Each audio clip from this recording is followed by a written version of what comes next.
عمرك وقفت وسط زحمة ناس كتير جدا، مئات الناس حواليك حرفيا، اصوات ضحك وحركة كتير حواليك في المكان، وبرضه حسيت انك وحيد؟ احساس غريب صح؟ طب ازاي الواحد ممكن يحس بالوحدة وهو وسط الاف من البني ادمين؟ كان في شاب اسمه كريم عنده 26 سنة، حياته عادية جدا، شغل واصحاب وقرايب، ده بالاضافة للسوشيال ميديا اللي مليانة ناس، حياته شبهنا كده كلنا. بس الغريب ان كريم كل يوم وهو راجع من الشغل بيركب المترو ويبص حواليه يلاقي ناس بتضحك وناس بتتكلم، وهو جواه حاسس انه مش جزء من المشهد ده، هو حاسس انه مش موجود معاهم. وهنا السؤال الحقيقي، هو ايه اصلا معنى الوحده؟ الوحده مش معناها غياب الناس، لا، علماء النفس بيقولوا ان الوحده هي الفجوه ما بين العلاقات اللي نفسك فيها والعلاقات اللي عندك فعليا دلوقتي. يعني ممكن يبقى عندك 100 صديق على الفيسبوك وتخرج كل يوم وبرضه جواك حاسس انك مش متشاف.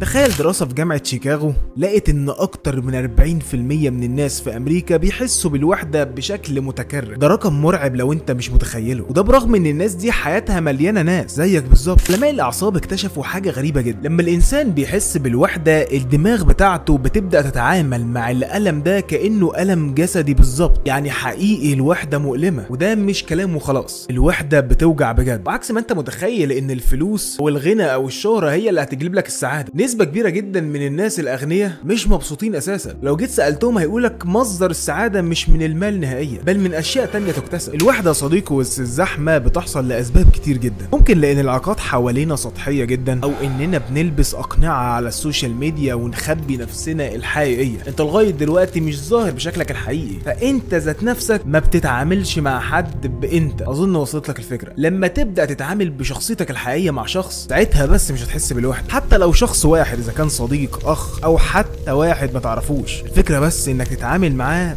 بشخصيتك الحقيقية. والغريب ان الدراسات لقت ان الوحدة مش بس بتأثر على نفسيتنا، لا، ممكن تقلل عمر الانسان. في بحث علمي في جامعة كاليفورنيا قال ان الوحدة المستمرة بتأثر على المناعة والجهاز العصبي كأنك مدخن بالظبط، او حتى عندك سمنة مفرطة. باختصار يا صديقي، انت مش لوحدك في الاحساس ده، كلنا مرينا باللحظة اللي تحس فيها انك غريب حتى وسط اقرب الناس ليك. لكن الحل مش انك تزود عدد المعارف، الحل انك تلاقي ولو شخص واحد بس تقدر تكون نفسك معاه، تكون انت. الوحدة مش علامة ضعف، الوحدة إشارة إنك محتاج علاقة أعمق مش أكتر. المرة الجاية اللي هتلاقي فيها نفسك وسط آلاف من البني آدمين وحاسس بالوحدة، افتكر إنك مش لوحدك في الإحساس ده، واللي هيفرق في حياتك مش عدد الناس اللي حواليك، ولكن مين اللي واقف فعلا جنبك. هنا هتلاقي فيديوهات مختلفة وبناقش فيها أفكار ممكن تناسبك. لو حسيت المحتوى ده مناسب شوية معاك، فممكن تدعمني بلايك وسبسكرايب عشان تشوفني تاني، وبس كده.